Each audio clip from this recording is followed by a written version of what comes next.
नमस्कार दोस्तों, exams exclusive में आपका बहुत बहुत स्वागत है। और जैसा कि आप जानते हैं, यह है हमारी क्लास नंबर 68 है, जिसमें हम पढ़ेंगे सर्कुलेटरी सिस्टम का part number first. Friends, circulatory system को आप ट्रांसपोर्ट सिस्टम भी कह सकते हैं हमारी बॉडी का। और इस लेसन के अंदर सर्कुलेटरी सिस्टम के क्या फंक्शन है, ये होता क्या है, ये करता क्या है, सर्कुलेटरी सिस्टम से रिलेटेड जितने भी कंसेप्ट बनते हैं वो क्लियर करेंगे यहाँ पे। और हार्ट से रिलेटेड जितने भी कंसेप्ट है वो भी इसी लेसन में कवर होंगे। लेकिन फर्दर जो पार्ट होते हैं सर्कुलेटरी सिस्टम के, जैसे कि blood vascular system, lymphatic system, और आगे चल के ब्लड वेस्कुलर सिस्टम के भी फर्दर पार्ट हो जाते हैं, वो हम डिटेल में डिस्कस करेंगे पार्ट नंबर सेकंड के अंदर। सो फ्रेंड, अगर अभी तक आपने इस कोर्स में रजिस्ट्रेशन नहीं किया है तो रजिस्ट्रेशन कर लीजिए। लिंक डिस्क्रिप्शन बॉक्स में दिया हुआ है, मैं यहां पे भी आपको एक बार बता देता हूं। bit.ly/ZOOLOZYREZ, आर बड़ा रखना है और बाकी सारे लेटर छोटे। फ्रेंड्स, अब एक क्वेश्चन है आपके लिए छोटा सा। अगर ह्यूमन बीइंग की हम बात करें तो ह्यूमन बीइंग में किस तरह का पाथ होता है, यानी कि कहां से ब्लड फ्लो शुरू होता है और कहां पे जाके खत्म होता है, कौन से पार्ट में ऑक्सीजनेटेड ब्लड होगा, कौन से पार्ट में डीऑक्सीजनेटेड ब्लड होगा, वो आपको कमेंट्स के द्वारा मुझे बताना है। तो चलिए फिर इस लेसन को शुरू करते हैं।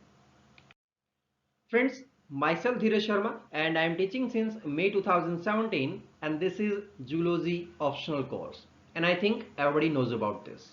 So let's get start. Friends, सबसे पहले आपसे यही पूछा जाएगा कि सर्कुलेटरी सिस्टम होता क्या है, ये करता क्या है ना। सिंपल से इसकी डेफिनेशन होगी कि भाई, पहली बात तो यही है कि आप इसको ट्रांसपोर्ट सिस्टम भी कह सकते हैं हमारी बॉडी का। क्लियर? क्यों कह सकते हैं? बिकॉज दे कैरी ऑक्सीजन, है ना, O2, CO2, न्यूट्रिएंट्स, हार्मोन्स, और इसके अलावा भी बहुत सारे मटेरियल्स ये कैरी करता है। कहां से कहां लेके जाएगा? एक स्थान से दूसरे स्थान पे। क्लियर? मतलब जहां पे ये प्रोड्यूस हो रहा है और जहां पे ये कंज्यूम हो रहा है। ओके, सो डेफिनेशन इस तरीके से लिखेंगे: circulatory system is the transport system of body that carries oxygen, carbon dioxide, nutrients, hormones, and any other material which is useful for our body from the place where they are produced to the place where they are needed by the tissues. Clear? यानी कि यहां पे produce हुआ और यहां पे consume हुआ। Consume कौन करेगा? टिश्यूज करेंगे, तो ये ट्रांसपोर्ट हो गया। क्लियर? फ्रेंड्स, अब ये ट्रांसपोर्ट हुआ कैसे, है ना, ये क्वेश्चन आया होगा। अब मान लेते हैं कि आपको पानी चाहिए फर्स्ट फ्लोर पे, सेकंड फ्लोर पे, थर्ड फ्लोर पे। नीचे वाले फ्लोर से आपको फर्स्ट सेकंड थर्ड पे पानी चाहिए, तो कुछ तो एनर्जी लगेगी, है ना। और वो एनर्जी होगी क्या? इलेक्ट्रिकल एनर्जी, मतलब बिजली होगी। अब बिजली से क्या होगा? मोटर चलेगी। तो इसी तरीके से यहां पे भी एनर्जी रिक्वायर्ड है। कौन सी एनर्जी रिक्वायर्ड है अगर आपसे ये पूछ लिया जाए तो कौन सी एनर्जी बताएंगे आप? Chemical energy. क्लियर? क्लियर है? चलिए, so friend, chemical energy must be constantly produced in the body to carry out all biological processes and defeat entropy, यानी कि एंट्रोपी। यानी कि आप ये मान लीजिए कि आपके पास इतनी एनर्जी रिक्वायर्ड है आपको, लेकिन इससे ज्यादा जब आप प्रोड्यूस कर देंगे तो डेफिनेट सी बात है कि वो इससे बाहर चला जाएगा, है ना। मतलब इसको आप किसी भी तरीके से इसका एग्जाम्पल बना सकते हैं अपनी तरफ से, है ना। सो इस पे ज्यादा डिस्कशन हम नहीं करेंगे। और फ्रेंड्स, एक चीज आपने देखी होगी, केमिकल एनर्जी तो हो गई, लेकिन जब ऑक्सीडेशन होता है तो क्या कुछ एनर्जी प्रोड्यूस होती है? बिल्कुल होती है। सो आप इस तरीके से बता सकते हैं, energy is produced by oxidation of glucose and other nutrients. कहां पे प्रोड्यूस होती है? एनर्जी का पावर हाउस हम किसे बोलते हैं, पता है किसी को?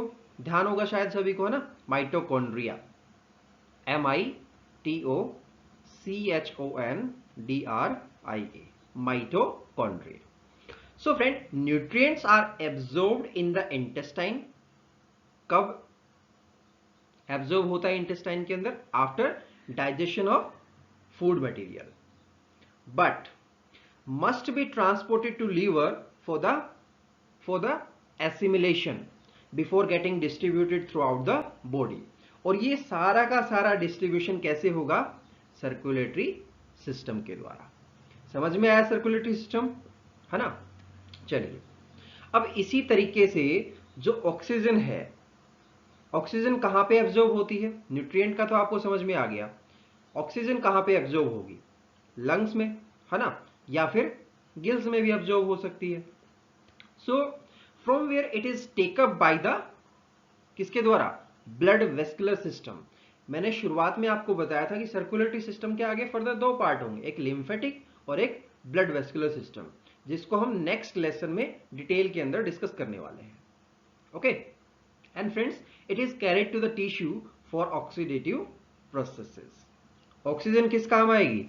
ऑक्सीडेशन करने के लिए, यानी कि ऑक्सीडेटिव प्रोसेसेस के लिए. क्लियर?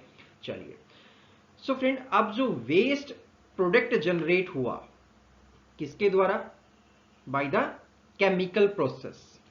और केमिकल प्रोसेस ने क्या किया? ब्रेक डाउन किया किसका? टिश्यूज का. केमिकल प्रोसेसेस और जो टिश्यूज का ब्रेकडाउन हुआ, उसकी वजह से एक वेस्ट प्रोडक्ट जनरेट हो गया, that being toxic and should be quickly excreted out of the body. और ये किसके द्वारा होता है? हमारी किडनी करती है ना? रीनल पोर्टल सिस्टम आपने सुना होगा, वो भी हम नेक्स्ट लेसन में ही डिस्कस करेंगे, यहां पे डिस्कस नहीं करेंगे. ओके, चलिए फ्रेंड्स, इसके अलावा क्या कुछ इंपॉर्टेंट यहां पे लिखा जा सकता है, थोड़ा सा मैं आपको और बता देता हूं. Friends, as you know, circulatory system removes these toxious or you can say noxious substances to the port of exit, such as कौन कौन से होते हैं? जैसे लंग्स हो गया, किडनी हो गई और इंटेस्टाइन हो गया. लंग्स के द्वारा क्या बाहर निकलता है? CO2, है ना? और किडनी के द्वारा टॉक्सिक सब्सटेंसेस, और इंटेस्टाइन के थ्रू तो आप जानते ही हैं. ओके, चलिए. सो फ्रेंड, हॉर्मोन्स जो है वो किसके द्वारा प्रोड्यूस किए जाते हैं? ये तीनों की तो हमारे पास डिस्कशन हो गया, है ना? और हॉर्मोन्स भी हमने पढ़ा था. तो हॉर्मोन्स कौन प्रोड्यूस करता है? ग्लैंड प्रोड्यूस करती हैं, है ना? So hormones produce by gland must use circulatory pathway to reach their destination. ऐसा कुछ हमने पढ़ा था एंडोक्राइन ग्लैंड जब हम पढ़ रहे थे, वहां पे थोड़ा सा डिस्कशन हुआ था इस चीज पे. सो फ्रेंड, अब आप ये कह सकते हैं circulatory system is necessary to maintain connectivity among different part of the body. Clear? अब देखिए, ये सारा कुछ तो आपको समझ में आ गया कि हाँ, इस तरीके से हमें ये लिखना है. लेकिन इसके अगर आपसे फंक्शन पूछ लिए जाए, कुछ मेन फंक्शन आपसे पूछ लिए जाए, तो कौन कौन से हैं? जैसे कि ये ऑस्मोटिक बैलेंस को मेंटेन करता है. अब कैसे करता है वो डिस्कशन में करूंगा. ओके, रेस्पिरेटरी गैसेस को ट्रांसपोर्ट करता है ना? न्यूट्रिएंट्स का डिस्ट्रीब्यूशन करता है, टेम्परेचर का रेगुलेशन करता है, और हार्मोन्स और जो दूसरे केमिकल्स हैं उनका ट्रांसपोर्ट करता है. अब आपके दिमाग में एक क्वेश्चन आया होगा कि बॉडी का डायग्नोसिस कैसे करता है ना? डिस्कस करेंगे. उसके अलावा जो बाहर की चीजें हैं उनके प्रति डिफेंस तैयार कर देता है ना? और वेस्ट का डिस्पोजल भी सर्कुलेटरी सिस्टम ही करता है. ओके, चलिए, अब वन बाय वन में एक एक पॉइंट डिस्कस करूंगा. पहला आता है maintenance of osmotic balance. Friends, osmotic balance से आप क्या समझते हैं? RO समझते हैं, रिवर्स ऑस्मोसिस, है ना? ऑस्मोटिक बैलेंस का जब नाम आ गया तो वाटर से रिलेटेड ये कंसेप्ट बन गया, है ना? So water being a major component of our body mass. Clear? great solvent, and tissue must maintain optimum level of water to carry out metabolic processes. अब आपने सुना होगा, हमारी ह्यूमन बॉडी से ही थोड़ा सा रिलेट करते हैं इसको, 70% वाटर होता है ना। 8वीं क्लास से पढ़ते हुए आ रहे हैं ये चीजें, शायद 6ठी क्लास में भी ये पढ़ी होगी, है ना। तो वाटर जो है वो हमारी बॉडी के लिए मस्ट है। ओके, बाकी सारी चीजें तो हमें चाहिए ही चाहिए, है ना, बिना ऑक्सीजन के तो काम चलेगा ही नहीं। So friend, blood absorb water from the gut and distribute it all to the organs, है ना, सारे के सारे ऑर्गन्स को डिस्ट्रीब्यूट कर देगा गट से लेके। So friend, loss of water from blood as happen in the case of कब होता है ये? वॉमिटिंग और डायरिया के समय। आपने सुना होगा कि डिहाइड्रेशन हो गया, है ना, और फिर हम क्या लेते हैं? ORS। क्लियर? सो वो रिहाइड्रेशन करने के लिए है ORS। सो फ्रेंड, अब इसका रिजल्ट क्या होगा अगर वाटर लॉस ऑफ वाटर हो गया ड्यूरिंग वॉमिटिंग एंड डायरिया? तो क्या होगा? डेथ भी हो सकती है ना, और कंडीशन खराब तो हो ही जाएगी। ओके, आपने देखा होगा, ये फील किया होगा अड़ोसी पड़ोसी या फिर खुद के शरीर पे ही, मतलब बहुत बार हो जाता है ना। चलिए, अब उसके बाद आता है ट्रांसपोर्ट ऑफ रेस्पिरेटरी गैसेस। अब रेस्पिरेटरी गैसेस कौन कौन सी हैं? एक ही है ना, कौन सी? O2 और CO2 हम बाहर निकाल देते हैं। सो फ्रेंड, अब अगर इसी को हम माइक्रो ऑर्गेनिज्म से थोड़ा सा रिलेट करते हैं, किस तरीके से? आपने कभी सुना है कि माइक्रो ऑर्गेनिजम्स के पास लंग्स हैं, गिल्स हैं, या फिर कुछ और है? कुछ भी तो नहीं है उनके पास। क्यों? सोचिए friends, microorganisms have more surface area as compare to the bulk. So इससे क्या होता है, जो गैसेस हैं वो सिंपली डिफ्यूज हो जाती है, अंदर भी आ जाती है और बाहर भी चली जाती है बॉडी के। क्लियर? सो इनको कोई स्पेसिफिक रेस्पिरेटरी ऑर्गन जैसे कि लंग्स हो गया, गिल्स हो गया, उनकी रिक्वायरमेंट नहीं है। क्लियर? तो ये 2 पॉइंट आपके क्लियर, ठीक है। अब अगर बात करें माइक्रो ऑर्गेनिज्म से थोड़ा सा हटके एनिमल्स की तरफ चलते हैं, जो लार्जर एनिमल है, इनके लिए क्या रेस्पिरेटरी गैस कौन सी है भाई? ऑक्सीजन, है ना। So it is must be absorbed in a specialized respiratory organ and then transported via a oxygen carrying pigment in the blood. कौन सा है ऑक्सीजन कैरिंग पिगमेंट? HB बोलते हैं, हीमोग्लोबिन, है ना। चलिए, और इसके अलावा हीमोग्लोबिन तो ठीक है, एक हीमोसायनिन भी होता है, ठीक है, HEMOCYANIN। क्लियर? एंड उसके बाद ये तो कैरी करके लेके जाएगा, लेकिन डिलीवर कहां पे करेगा? टिश्यूज के पास, और वहां से क्या लेके आएगा? कार्बन डाइऑक्साइड, है ना। ये हमने पढ़ा था कहां पे? रेस्पिरेटरी सिस्टम में थोड़ा सा बता दिया था मैंने कि ऑक्सीजन किस तरीके से जाती है, CO2 किस तरीके से बाहर आती है, यानी कि मैकेनिज्म हमने पढ़ी थी वहां पे। ओके, चलिए, तीसरा आता है अपने पास डिस्ट्रीब्यूशन ऑफ न्यूट्रिएंट्स। अब इस पे थोड़ा सा डिस्कशन हुआ था अभी इसी लेसन के अंदर, थोड़ा सा और बता देता हूं। फ्रेंड्स, जो फूड है वो डाइजेस्ट होता है और एब्जॉर्ब होता है कहां पे? कहां पे होता है बताइए? इंटेस्टाइन में होता है ना। क्लियर है ये कंसेप्ट? चलिए, and then transported via the blood and lymphatic circulation to the liver, and where it is assimilated and then supplied to the all part of our body. Clear? अब चौथा point आता है temperature regulation. अब इसको किस तरीके से देखें? मैंने एक पॉइंट आपसे पहले डिस्कस किया था कि नॉर्मल बॉडी जो टेम्परेचर है उससे अगर 0.5 भी राइज कर जाए, 0.1 भी राइज कर जाए, तो वो बोलते हैं ना कि नाड़ गिरा देते हैं आप, है ना, मतलब हालत खराब हो जाती है, बिल्कुल भी चलने फिरने लायक नहीं होता है आदमी, है ना। तो ये जो सर्कुलेटरी सिस्टम है ये टेम्परेचर को कैसे रेगुलेट करेगा? Friends, if excess metabolic heat is generated in the body, blood circulation carries it to the body surface and where it is dissipated via the skin. और इसीलिए हमें क्या होता है, जब बुखार होता है तो हमारा जो माथा है या फिर हमारा जो हाथ है वो थोड़ा सा गर्म होने लगता है। समझ में आ गया?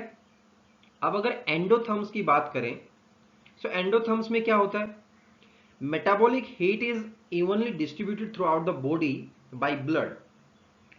और अगर एक्टोथर्मिक एनिमल की बात करें, सो यहां पे क्या होता है, heat is absorbed from the atmosphere by skin, clear, and then transported to all part of the body so that metabolic activity can takes place, है ना? क्लियर है? टेम्परेचर रेगुलेशन का समझ में आ गया, है ना? अब जो हार्मोन्स है या फिर कुछ अदर केमिकल्स हैं उनके ट्रांसपोर्ट की हम बात करें तो ये कैसे हो पाता है इस सर्कुलेटरी सिस्टम के द्वारा, पता है किसी को? फ्रेंड्स, एंडोक्राइन ग्लैंड्स हमने पढ़ी थी, है ना? So hormones are secreted in endocrine gland, but जो टारगेट ऑर्गन है उन हार्मोन्स के, वो different different part of the body में प्रेजेंट होते हैं, अलग अलग जगह पे होते हैं, क्लियर? सो अब क्या होगा, ब्लड जो है वो कैरी करेगा उन हार्मोन्स को, है ना? Blood carry these hormones from endocrine gland to target organ. अब देखिए, पिट्यूटरी ग्लैंड कहां पे लोकेटेड होती है, ये क्वेश्चन मैं आपसे पूछूंगा, इसका आंसर मैं नहीं देने वाला हूं क्योंकि ये हम एंडोक्राइन ग्लैंड में डिस्कस कर चुके हैं। ओके, पिट्यूटरी कहां पे लोकेटेड होता है और इसके कौन कौन से हार्मोन है जो ये सीक्रेट करता है, वो आप मुझे बताएंगे। समझ में आ गया हार्मोन का ट्रांसपोर्ट किस तरीके से होता है ना? चलिए, अब बात आती है कि ये डिफेंस मैकेनिज्म कैसे, मतलब डिफेंस कैसे तैयार करता है। अगर कोई बाहरी व्यक्ति आ जाए, मतलब बाहरी कोई फॉरेन मटेरियल आ जाए, तो ये डिफेंस तैयार कर लेता है अपनी शरीर के अंदर और उससे लड़ने लगता है, भाग जा वरना मार दूंगा, है ना? ऐसा ही कुछ बोलता होगा। सो फ्रेंड, ब्लड कंटेन क्या क्या होता है ब्लड के अंदर, ल्यूकोसाइट्स होते हैं, है ना? और ल्यूकोसाइट्स कौन कौन से, LE, ल्यूकोसाइट की स्पेलिंग क्या होगी, LEUCOCYTES।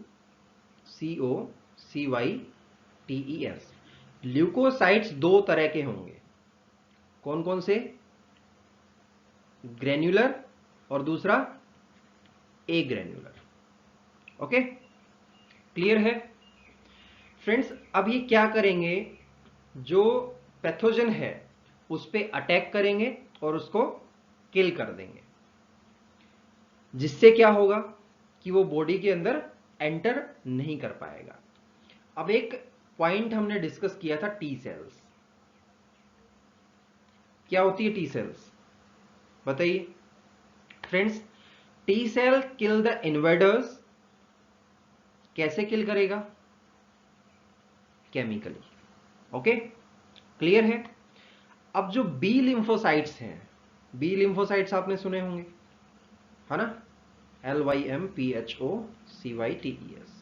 अब बी लिम्फोसाइट्स जो हैं वो क्या करते हैं, क्या करते हैं, एंटीबॉडी सुना है आपने, है ना? ये एंटीबॉडी प्रोड्यूस करेंगे, किस लिए भाई, टू इनएक्टिवेट द पैथोजन। अब मान लेते हैं कोई वायरस आ गया आपकी बॉडी में, बॉडी अपने तरीके से डिफेंस मैकेनिज्म तैयार करेगी, आपके हिसाब से नहीं है कि भाई अब ये प्रोडक्ट तैयार कर दे और अब ये कर दे, नहीं, बॉडी अपने हिसाब से चलती है और अपने आप एक well developed defence mechanism follow करती है और आपको बचाने की पूरी पूरी कोशिश करती है। और ये सारा का सारा डिपेंड होता है किस पे, आपके इम्यून सिस्टम पे। क्लियर? चलिए, अब इसके अलावा आपने मोनोसाइट्स सुने होंगे, है ना? सो मोनोसाइट्स क्या करेंगे, पता है? लिख लीजिए, MONOCYTES। TES, monocytes. अब मोनोसाइट्स का दूसरा नाम भी है क्या? Macrophage, MACROPHAGES। Clear? So these ingest foreign material and tissue debris by endophagy and digest it. These are the function of monocytes and macrophages. So this is called defense against invaders. Okay. अब waste का disposal हमने बता दिया था, है ना?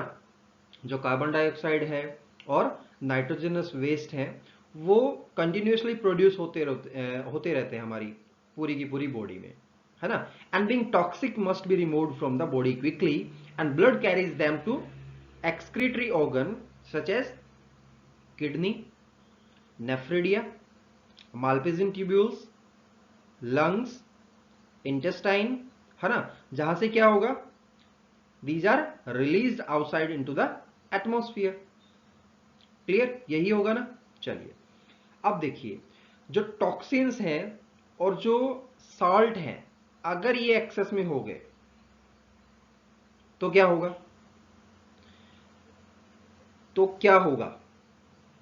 Skin के द्वारा कुछ स्वेटिंग होती है ना? पसीना बाहर निकलता है। तो कौन सी ग्लैंड वर्क करती है यहां पे? पता है किसी को? Sweat gland, SWEATGLANDS, sweat gland work करती है ना? तो ये टॉक्सिक सब्सटेंस और जो एक्सेस सॉल्ट है वो ब्लड के थ्रू कैरी होगा और कहां पे जाएगा? ये स्किन के पास जाएगा।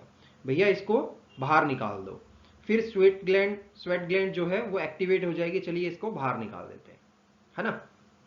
अब लास्ट अपने पास पॉइंट आता है बॉडी डायग्नोसिस। अब बॉडी का डायग्नोसिस कैसे होता है ना? क्योंकि ये जो सर्कुलेटरी सिस्टम है वो एज ए डायग्नोस्टिक मटेरियल भी यूज होता है ना? ये वर्क करेगा डायग्नोस्टिक मटेरियल की तरह।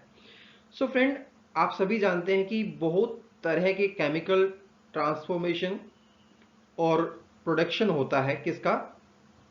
एंटीबॉडीज का। किसमें? ब्लड। ओके, तो अब क्या होगा?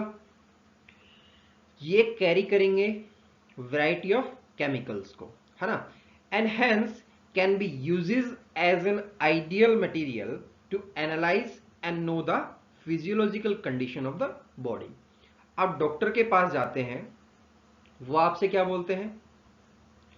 बॉडी का जितने भी सेल्स हैं उनको एक बार काउंट करवा लीजिए ना, ब्लड टेस्ट करवा लीजिए। अब ब्लड टेस्ट करने से क्या होगा? ल्यूकोसाइट्स काउंट होंगे, है ना? हीमोग्लोबिन आपको पता लग जाएगा, सारा कुछ पता लग जाता है ना? तो ये आपकी जो फिजियोलॉजिकल कंडीशन है बॉडी की, उसको बताने में हेल्प करता है और उसके बेसिस पे आपको डॉक्टर फर्दर आपको ट्रीटमेंट देता है।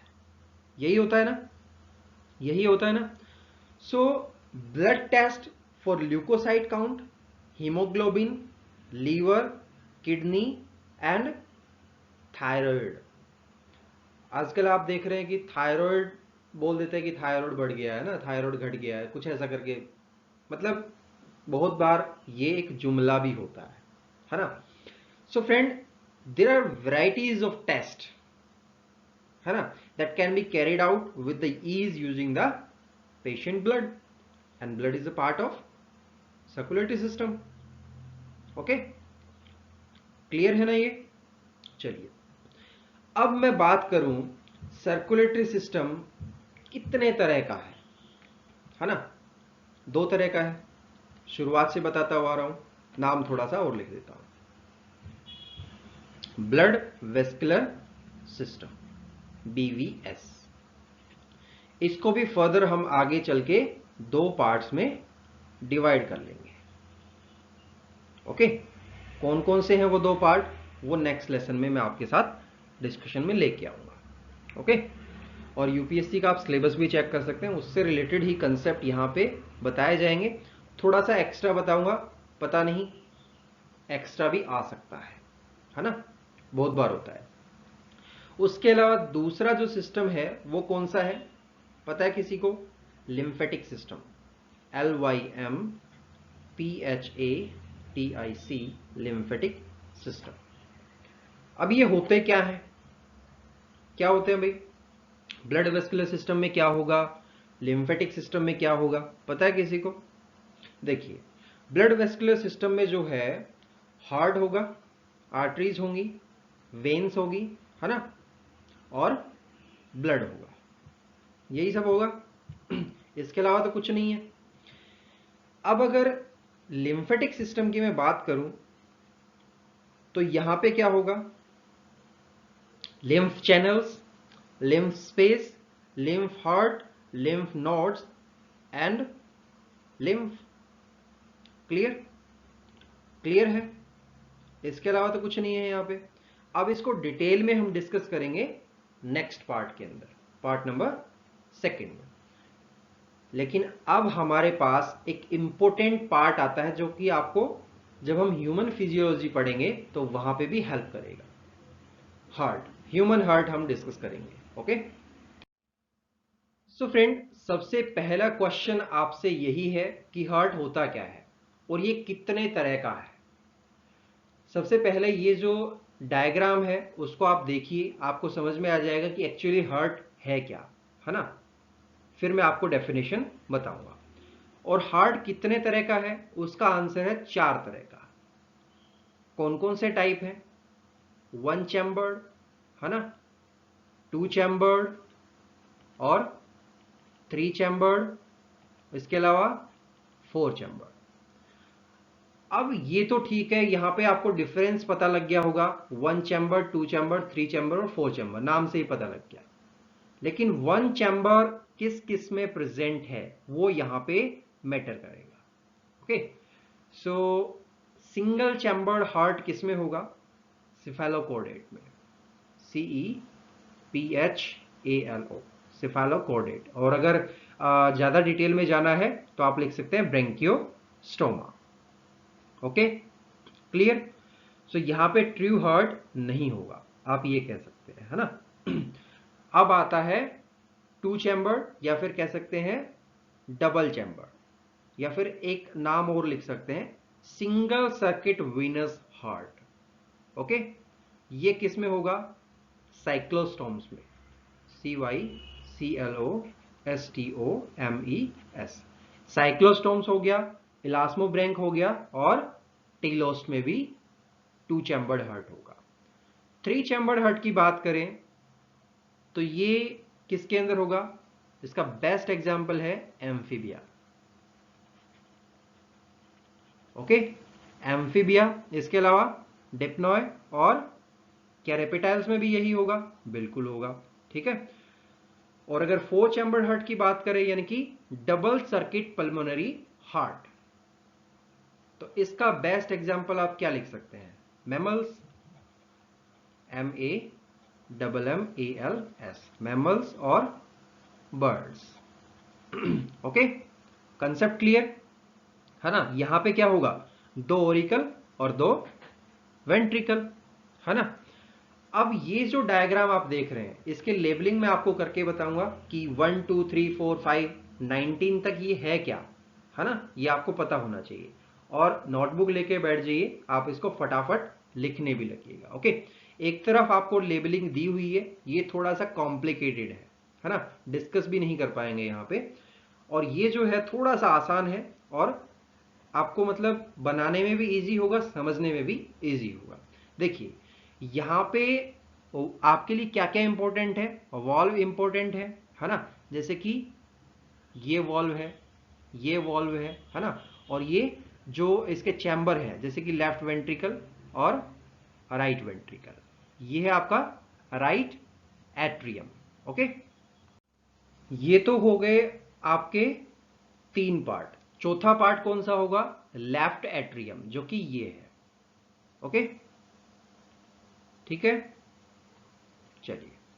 सो फ्रेंड, अब लेबलिंग कर लेते हैं फटाफट, है ना, आपको थोड़ा सा समझ में भी आ जाएगा। सो जो पहला पॉइंट है, ये क्या है बताइए? ये है ब्रेंकियोसेफेलिक आर्टरी, मैं इसको बी ए से डिनोट कर रहा हूं, ओके। उसके अलावा सेकंड नंबर पे क्या है, ये कैरोइड आर्टरी है, और आप इसको अगर थोड़ा सा स्पेसिफिकली लिखें, so left common carotid artery, LCCA करके इसको मेंशन कर रहा हूं, LCCA, ओके। थर्ड नंबर पे क्या है, लेफ्ट सब क्लेविन आर्टरी, लेफ्ट सब क्लेविन आर्टरी। चौथे नंबर पे क्या है, ये क्या है, सभी को पता है ना, आरोटा, लिख लीजिए, AORTA। पांचवें नंबर पे ये 2 पॉइंट दिखाई दे रहे हैं सभी को, है ना, ये क्या है भाई, बताओ फटाक से, ये लेफ्ट पल्मोनरी आर्टरी है, LPA, ओके। छठे नंबर पे ये क्या है, दोनों बताओ, ये लेफ्ट पल्मोनरी वेन है, ओके, ज्यादा फर्क नहीं है। और सातवें नंबर पे क्या है, लेफ्ट एट्रियम, LA। आठवें नंबर पे ये वाला, ये क्या है, बताओ फटाक से, semilunar valves, semilunar valves. नौवें नंबर पे ये क्या है, ये भी वाल्व है, atrioventricular valve, AV valve, AV valve, okay. और 10th नंबर पे क्या है, ये क्या है भाई, लेफ्ट वेंट्रिकल, है ना। चलिए 11th पे सेप्टम, सेप्टम का क्या काम होता है, सेपरेट करता है ना, क्लियर है। 12 नंबर ये वेना केवा है ना, तो ये इंफीरियर होगी या सुपीरियर, इंफीरियर यानी कि नीचे की है, सो IVC लिख लीजिए इसको, IVC। और 13th पे क्या है, राइट वेंट्रिकल, RV, ओके। उसके अलावा टेनेडाई सुना है आपने, टेंडिनी, ओके, सो ये कोर्डेई टेंडिनी है, ओके। सो CT से डिनोट कर लीजिए इसको, CT। और 15 नंबर पे क्या है, बताओ फटाक से, अगर किसी को पता है तो, एट्रोवेंट्रिकुलर वॉल्व, ठीक है, यही है ना, एट्रोवेंट्रिकुलर, AV से डिनोट कर देता हूं इसको। और 16th पे आता है राइट एट्रियम, ये वाला राइट एट्रियम। बच गया 17th, 18th और 19th। 17th पे राइट पल्मोनरी वेन, यहां पे लेफ्ट था और यहां पे राइट है, राइट पल्मोनरी वेन। और ये 18 पे क्या बच गया, आर्टरी, राइट पल्मोनरी आर्टरी। और 19th हमारे पास लास्ट आता है superior vena cava, okay. Simple सा है हार्ट का स्ट्रक्चर, है ना, आपको समझने में भी आसानी हो गई।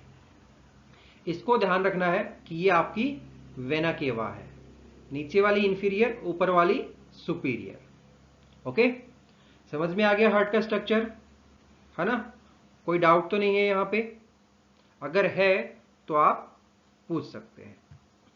फ्रेंड्स अब देखते हैं हम थोड़ा सा इसका इवोल्यूशन किस तरीके से हुआ, है ना, कहां से क्या कुछ चेंजेस आए। आपको डायग्राम दिखाता हूं पहले, उसके बाद जो 1 by 1 ग्रुप्स हैं, different different group of vertebrates, उनके बारे में डिस्कस करेंगे कि किस में कैसा है, कहां पे क्या चीजें हैं, और ये इसका फंक्शन क्या है ना। चलिए, सो फ्रेंड अब आप जो डायग्राम देख रहे हैं वो है इवोल्यूशन ऑफ हार्ट, है ना। अब देखिए शुरुआत से शुरू करते हैं, जनरलाइज्ड फिश कह लीजिए या फिर इलास्मोब्रैंक। नंबर 1 टीलोस्ट या फिर bony fish. Number 2 dipnoi fish. Number 3, number 4 urodele amphibia. Number 5 anuran amphibia. Number 6 squamatan reptile, number 7 crocodilian reptile. Clear? और ये हो गया बर्ड्स एंड मैमल्स। ओके, और यहां पे भी थोड़ा सा चेंज आएगा बर्ड्स और मैमल्स के अंदर, ऐसा नहीं है एग्जैक्टली सेम होगा, लेकिन थोड़ा सा डिफरेंस आएगा। अब आपको यहां पे क्या कुछ समझ में आया इस डायग्राम को देख के मुझे बताइए। कुछ ऐसा दिख रहा है कि अंदर की साइड वो चलता चला जा रहा है, कुछ ऐसा दिखाई दे रहा है आपको इस डायग्राम के अंदर। और ये एक एक जो चीजें हैं वो मैं आपको बताऊंगा इस डायग्राम में क्या कुछ लिखा हुआ है। ये नंबरिंग आपको दिखाई दे रही है, कहीं पे 3 लिखी हुई है, कहीं पे 4, कहीं पे 5, कहीं पे 6, है ना, ऐसा कुछ लिखा हुआ है। ये एक्चुअली है क्या, ये नंबरिंग क्या है? आर्टिक आर्क सुना तो होगा, है ना, वो हम नेक्स्ट लेसन में डिटेल में डिस्कस भी करेंगे उसको। तो ये जो नंबरिंग है ये है number of Arctic arc in different class of vertebrates. Clear है ना, समझ में आ गया ये? चलिए सभी में देख लीजिए कहां पे कितनी है। ओके, एक तो ये कंसेप्ट आपका क्लियर हो गया। अब देखिए यहां पे एक सेकंड कंसेप्ट और बिल्कुल सिंपल सा कंसेप्ट निकल के आता है। क्या निकल के आता है? जो लेफ्ट पार्ट है और एक राइट पार्ट है। लेफ्ट पार्ट में क्या होगा? ऑक्सीजनेटेड ब्लड होगा या डीऑक्सीजनेटेड ब्लड होगा? क्वेश्चन यही है, सिंपली आपको बताना है। ये वाला जो पार्ट है चाहे वो किसी भी हार्ट के अंदर हो, है ना, किसी भी ग्रुप के अंदर हो, लेफ्ट वाले पार्ट में ऑक्सीजनेटेड होगा या डीऑक्सीजनेटेड होगा? लिख लेता हूं यहां पे। लेफ्ट के अंदर यूजुअली या फिर कह सकते हैं जनरली, मेनली लिख लीजिए, है ना, ऑक्सीजनेटेड ब्लड ही होगा, ऑक्सीजनेटेड। ओके, क्लियर है? समझ में आया कुछ? अब देखिए कुछ लेबलिंग जो है वो आपको ध्यान रखनी है ना, जैसे कि यहां पे ये वाली कोनस एट्रिसस, इसका डिस्कशन होगा जब हम इलास्मोब्रैंक्स पढ़ेंगे, यानी कि फिश के बारे में जब हम पढ़ेंगे तो इसका डिस्कशन मैं लेके आऊंगा। ओके, अब यहां पे जो मेन चेंज आया था वो मैं आपको थोड़ा सा बता देता हूं। ये वाला, इसकी तरफ थोड़ा सा ध्यान दीजिए, ये थोड़ा सा बाहर है ना, उसके बाद थोड़ा सा और अंदर की साइड चला गया। ओके, फिर उसके बाद यहां पे कुछ और चेंजेज आए। ओके, ह्यूमन हार्ट तो आपने देख लिया होगा, है ना, फिर यहां पे ये कुछ और अंदर की साइड चला, फिर और कुछ और, ठीक है, ठीक है, समझ में आ रहा है ना। फिर यहां पे क्या हुआ, थोड़ा सा बच गया बाहर, बाकी सारा अंदर। ओके और ये यहां पे पूरा का पूरा अंदर की साइड। और ये किसका है? मैमल्स और हार्ट, सॉरी, मैमल्स और बर्ड का हार्ट है तो मेनली यहां पे यही इवोल्यूशन हुआ। उसके अलावा जो चैम्बर है, 4 तरह के हार्ट हमने पढ़े थे, single chamber, double chamber, 3 chamber और 4 चैम्बर, यही पढ़े थे, है ना। तो समझ में आ गया, लास्ट में जाके 4 चैम्बर हो जाता है। किसमें कौन सा है वो भी मैंने आपको बता दिया था। क्लियर? चलिए, सिंगल चैम्बर का हमने यहां पे डिस्कस नहीं किया है ना, क्योंकि वो थोड़ा सा अलग हो जाता है, उसको आप एक्चुअली हार्ट कह ही नहीं सकते, वो ट्रू हार्ट है ही नहीं। ओके, सो फ्रेंड, अब बताइए यहां पे अगर आपका कोई क्वेश्चन है तो आप डेफिनेटली पूछ सकते हैं। ओके, सो हार्ट को हमने मस्कुलर ऑर्गन बताया था, है ना, muscular pumping organ that pumps blood into the artery, यही बताया था। अब आप इसको इस तरीके से भी लिख सकते हैं, हार्ट जो है वो एक मॉडिफाइड ब्लड वेसल्स है, इसमें एक चीज ऐड हो गई, मस्कुलर वॉल्स। सो आप इसको इस तरीके से लिख सकते हैं, blood is a modified blood vessel with muscular walls. Clear है ना। कोई डाउट हो तो आप डेफिनेटली पूछ लीजिएगा। ओके, चलिए फिर डिस्कशन शुरू करते हैं डिफरेंट डिफरेंट ग्रुप्स का। और सबसे पहले हमारे पास आता है फिश। सो फ्रेंड, फिश से रिलेटेड कंसेप्ट बड़ा इंपॉर्टेंट है और आपको बड़ी आसानी से समझ में भी आ जाएगा। आपसे अगर कोई ये पूछ ले कि यहाँ पे कितने चैम्बर्ड हार्ट होता है, जनरली पूछा जाए, है ना, तो आप क्या बोलेंगे? पता है किसी को? 3 चैम्बर्ड, 3C में करके यहाँ पे लिख रहा हूं। ओके, अब 3 चैम्बर्ड है, सो ये 3 चैम्बर होंगे कौन कौन से, है ना। अब आपसे नाम भी कोई पूछ ले तो वेनसस पहला, VENOSUS, वेनसस। दूसरा एट्रियम, ATRIUM। तीसरा कौन सा होगा? वेंट्रिकल। अब वेंट्रिकल से रिलेटेड मैं आपको एक कंसेप्ट भी बताने वाला हूं, थोड़ा सा ध्यान से सुनिएगा इसको, है ना। अब वेंट्रिकल से रिलेटेड कौन सा कंसेप्ट है, एक पॉइंट मैंने आपको डायग्राम में बताया था कि ये आपके लिए इंपॉर्टेंट है, कॉनस आर्टरियोसस, है ना, बताया था कुछ, CONUSARTERIOSUS,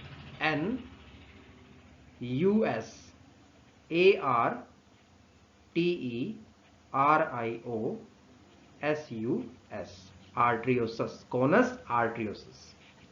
अब देखिए यहां पे क्या कंसेप्ट आप रिलेट कर सकते हैं, थोड़ा सा दिमाग लगाइए, है ना, उस डायग्राम को थोड़ा सा ध्यान कीजिए।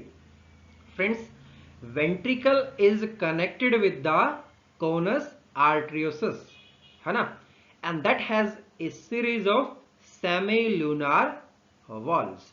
कुछ इस तरीके से था, है ना, इस तरीके से था, कुछ ऐसे ऐसे, ध्यान आ रहा है कुछ, है ना, यही था।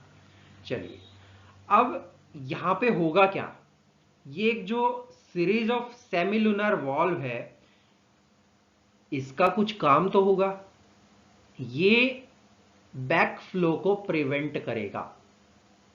किसके बैक फ्लो को? ब्लड के बैक फ्लो को। क्लियर? तो ब्लड का जो बैक फ्लो है वो इसको लॉक कर देगा। ओके, अब देखिए अपने पास साइक्लोस्टोम्स है और हैगफिश है, और साइक्लोस्टोम्स में मैंने आपको बताया था कि कितने चैम्बर हार्ट होता है, बताया था कुछ, 2 चैम्बर था, इसीलिए मैंने फिश के अंदर जनरली बोला 3 चैम्बर, क्योंकि यहां पे बोनी फिश भी आएंगी, लंग फिशेस भी आएंगी, है ना। और ये आपको नीचे नाम दिख रहे हैं ना 3, एपिकार्डियम, एंडोकार्डियम और मायोकार्डियम, ये भी आपके लिए इंपॉर्टेंट है, इनको भी समझना जरूरी है। ओके, चलिए फिर फ्रेंड्स, साइक्लोस्टोम्स के अंदर क्या होता है, there is a single set of semilunar valves. Clear है? और यहां पे हमने क्या बताया था, there is a series of semilunar valves, है ना, जो कि ब्लड के बैक फ्लो को प्रिवेंट करती है। यहां पे single set of semilunar valve कहां पे? इन कॉनस आर्टरियोसस। ओके, क्लियर है? Because of twisting of fish heart atrium is placed dorsally to the ventricle. समझ में आया? So friend, sinus venosus receives deoxygenated blood from all part of the body and ventricle pump it into the ventricle aorta to be taken to gill for the absorption of oxygen. अब इस concept को respiration वाले से relate करके आप देख सकते हैं। ओके, गिल्स का कंसेप्ट था, है ना, और एक कंसेप्ट मैंने बताया था कि H2O फॉर्मूला होता है वाटर का, और उसके अंदर क्या होता है, क्या होता है, समझ में आ गया ना किसकी मैं बात कर रहा हूं। चलिए अब अगर मैं बात करूं सेकंड की, जो कि है hagfish. So friend, there are no nerve fiber supplying heart muscle, but in all other fishes there is a node of neural tissue in the sinus venosus and other AV node. अब question ये आता होगा, यार ये AV node क्या है ना, atrioventricular पढ़ा था, एक वॉल्व था, और एक सिंपल हमने नाम लिखा था। तो ये वही है एट्रियोवेंट्रिकुलर नोड। कहां पे होता है? At the junction of atrium and ventricle. समझ में आ गया है ना? कोई डाउट नहीं होना चाहिए यहां पे फ्रेंड्स। अब ये जो आपको दिखाई दे रहा है ना तीन नाम, एपिकार्डियम, एंडोकार्डियम, मायोकार्डियम, दिमाग में आ रहा होगा यार ये क्या है ना? सो जो आउटर लेयर होती है हार्ट वॉल की, उसे आप कहते हैं epicardium. Okay, outer layer. Clear है? अब ये जो है वो किसकी बनी हुई होती है? आपसे इस तरीके से कोई क्वेश्चन पूछे तो क्या आंसर करेंगे? It is made up of connective tissue, है ना? Connective tissue and elastic fibre. कोई और क्वेश्चन नहीं आएगा यहां से। ओके, चलिए अब आता है अपने पास एंडोकार्डियम। फ्रेंड्स, एंडोकार्डियम के पास क्या क्या होता है बताइए? एंडो का मीनिंग तो आप समझ गए होंगे, अंदर की साइड, है ना? So endocardium consist of flattened epithelial cells. लिख लीजिए, just a second. FLATTENED, flattened epithelial cells. Okay, समझ में आ गया? तीसरा आता है मायोकार्डियम। फ्रेंड्स, मायोकार्डियम जो है वो है एक मस्कुलर लेयर। सारा कुछ इसी का खेल है, ठीक है? इसीलिए हमने क्या बोला था, हार्ट को मस्कुलर पंपिंग ऑर्गन, है ना? और एक डेफिनेशन हमने और भी दे दी थी, heart is a modified blood vessel with muscular walls, है ना? तो ये वही मायोकार्डियम है, मस्कुलर लेयर। फ्रेंड्स, अब ये जो है क्या आप कह सकते हैं मायोकार्डियम, है ना? एक इंपॉर्टेंट कंसेप्ट यहां पे और बनता है, उसको भी थोड़ा सा डिस्कशन में लेके आता हूं, है ना? पर्किंस फाइबर सुना है आपने? लिख लीजिए, PURKINGE,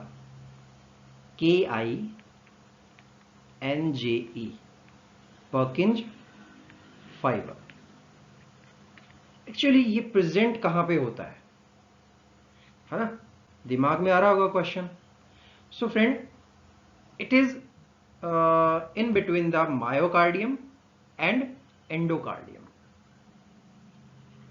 मायो और एंडो। सो आप इस तरीके से लिखेंगे, between the myocardium and endocardium occur a layer of Purkinje fiber। और ये जो Purkinje फाइबर है वो किसका बना हुआ होता है? क्वेश्चन ये आएगा, है ना? It is made up of nerve cells, NERVECELLS, nerve cells का बना हुआ होगा, है ना?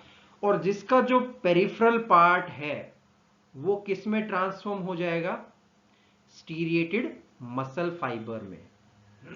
ओके, लिख लीजिए, STRIATED, स्टीरिएटेड मसल फाइबर में ये ट्रांसफॉर्म हो जाएगा। सिर्फ कौन सा पार्ट? Peripheral part. ओके, ये भी आपको ध्यान रखना है। क्वेश्चन इस तरीके से आ सकता है कि ऐसा कौन सा पार्ट है पर्किंज फाइबर में नर्व सेल का जो कि स्टीरिएटेड मसल फाइबर में क्या हो जाएगा? ट्रांसफॉर्म हो जाएगा। तो आप बताएंगे पेरिफेरल पार्ट, है ना? किसी भी तरीके से क्वेश्चन आ सकता है और आप डेफिनेटली उसको लिख पाएंगे, है ना? कोई डाउट नहीं होगा। चलिए फ्रेंड्स, फिसिस के अंदर जो एट्रियम होता है और जो वेंट्रिकल होता है कैसा होता है? सिंगल चैम्बर, डबल चैम्बर, कैसा? ये क्वेश्चन है।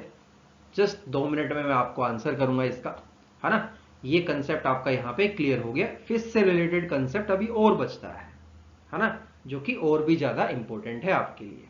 चलिए फिर देखते हैं। सो फ्रेंड, एक छोटा सा क्वेश्चन मैंने आपसे पूछा था कि जो एट्रियम है फिशेस के अंदर और वेंट्रिकल, है ना, ए और वी, ये कैसा होता है? सिंगल चैम्बर्ड होता है या डबल चैम्बर्ड होता है, कैसा? ये होगा आपका सिंगल चैम्बर्ड, है ना। और अगर मैं लंग फिश की बात करूं तो वहां पे जो एट्रियम है और जो वेंट्रिकल है ना, ये दो ही है। इनके बारे में क्या कुछ कंसेप्ट है? That possesses N incomplete septum. Okay, यहां पे इनकम्प्लीट सेप्टम होगा। Okay, that dividing the lumen. Okay, ये ल्यूमन को डिवाइड करेगा कितनों के अंदर? 2 पार्ट्स के अंदर। कंसेप्ट क्लियर है ना। ये सिंपल सा था। अब इसको थोड़ा सा और डिटेल में पढ़ते हैं। ओके, सो ये आपको दिखाई दे रहा है बल्बस आर्टरियसस। ये क्या होता है भाई, बताओ, फटाक से बताओ। देखिए, जो बोनी फिश है उसके अंदर क्या होगा, वही कंसेप्ट चलता है। कोनस आर्टरियसस जो है वो क्या हो जाएगा? रिड्यूस हो जाएगा, है ना, with 1 or 2 set of wall only, and instead a thin walled bulbous arteriosus occurs at the base of ventral aorta, है ना। और जो क्या करेगा? which inflated when blood from ventricle is forced into it. That's clear? That's clear, है ना। Simple सा concept था बोनीफिश का। इसके अलावा आपको ये याद रखना है कि यहाँ पे सिंगल चैम्बर्ड होंगे, ओके, और इनकम्प्लीट सेप्टम होगा जो कि ल्यूमन को डिवाइड कर देगा 2 पार्ट्स के अंदर। अब अगर मैं बात करूं लंग फिश की, दोनों कंसेप्ट मैंने मिला के बता दिए हैं आपको, सिंपल के और लंग फिश के। ओके, अब लंग फिश के अंदर क्या होगा? That owing to the appearance of lungs a pulmonary artery is found from the 6th aortic arc। aortic arc क्या होता है, पता है? नहीं पता होगा, है ना। इस कंसेप्ट को हम नेक्स्ट लेसन में डिस्कस करेंगे। थोड़ा सा मैं पहले भी आपको बता चुका हूं, लेकिन थोड़ा सा झलक दिया है आपको। आज से मतलब आप कह सकते हैं 10 या 12 लेसन पहले मैं आपको इसके बारे में थोड़ा सा बताया था। Okay, so friend, artery is formed from the 6th aortic arc and a pulmonary vein from lungs open into the right atrium। right atrium तो पता है आपको क्या होता है ना।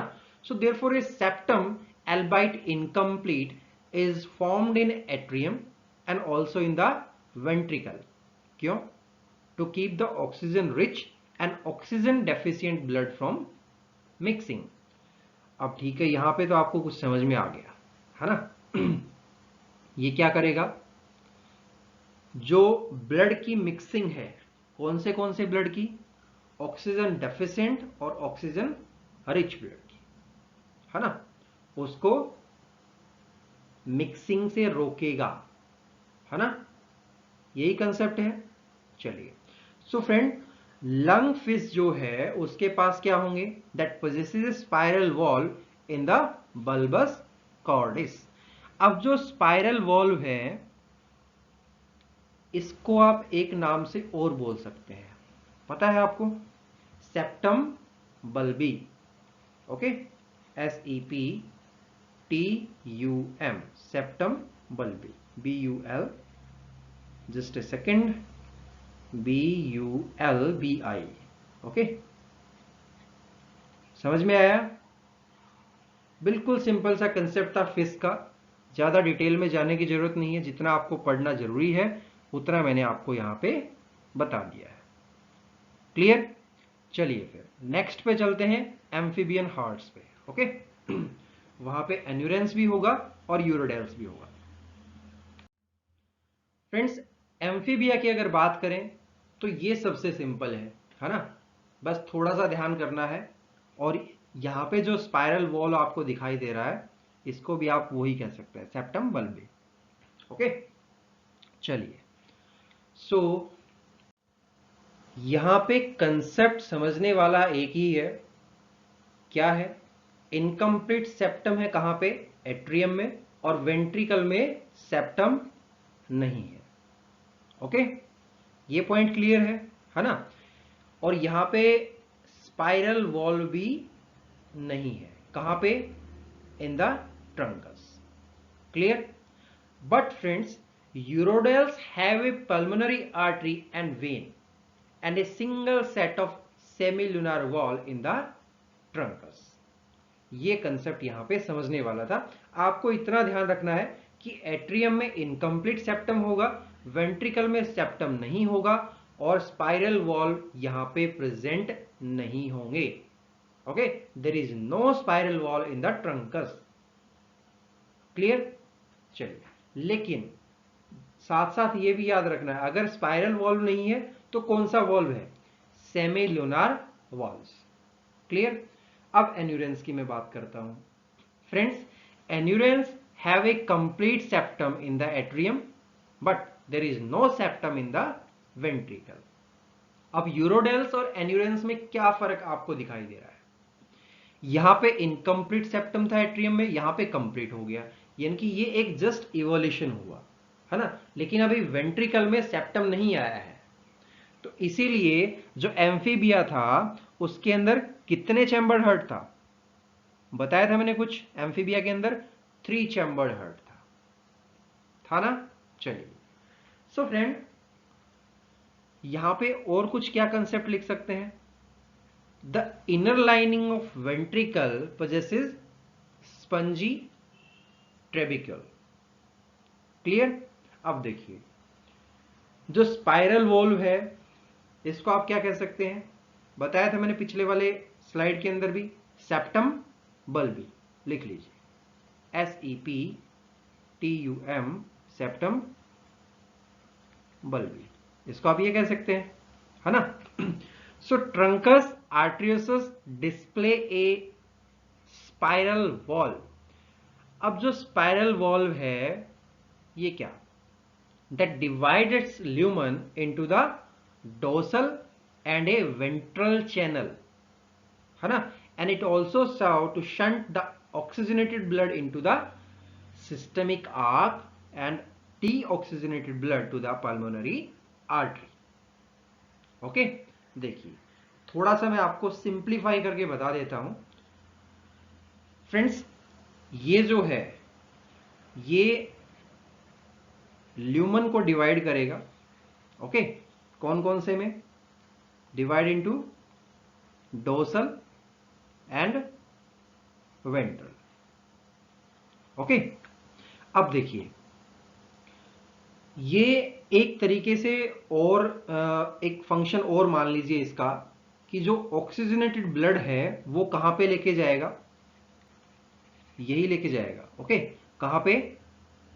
सिस्टेमिक आर्क के अंदर, SYSTEMIC, सिस्टेमिक ARCHES।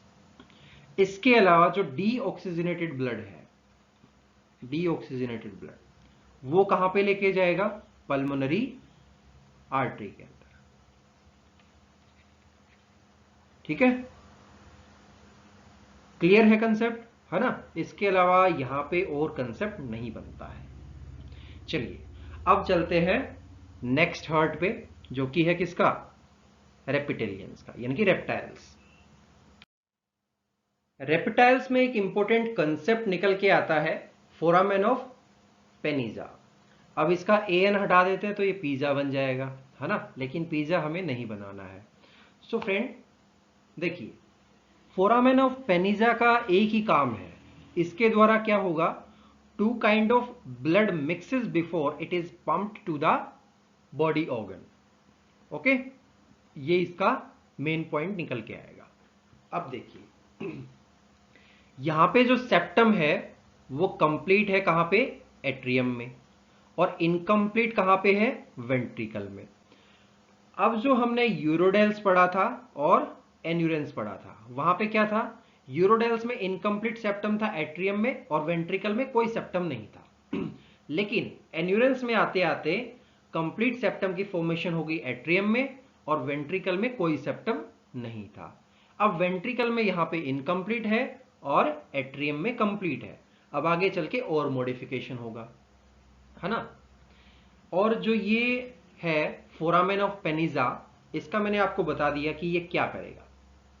इसके द्वारा क्या होगा, two kind of blood mixes before it is pump to the body organ, है ना। और जो ये वेंट्रल आर्टा है किसके अंदर, रेप्टाइल्स के अंदर, that divided into two so that the right systemic arc emerges from the left ventricle and left one emerges from the right ventricle.